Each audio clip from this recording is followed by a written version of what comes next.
Guys, nandito ako ngayon sa may C5.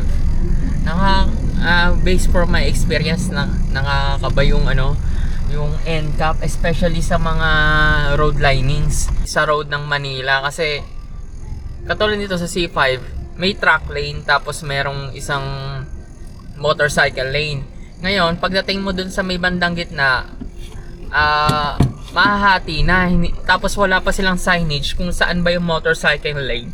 Saka saan yung pang private lane. So medyo nakakalito based sa experience ko. Actually, willing naman akong pumalo ng road as long as yung may guide yung mga road, para kahit papaano hindi nakakalito as a driver. Kasi yung small mistake ng signage or guide ng mga road is possible mag-lead into another pagkakamali ng driver o pagkalito kung tawagin. So yun lang ay based sa experience ko So sineshare ko din sa inyo since na nandito ako sa Manila at kung nagbabala kayong kumuha ng booking dito. So ako na naman ang magiging guinea pig nyo. So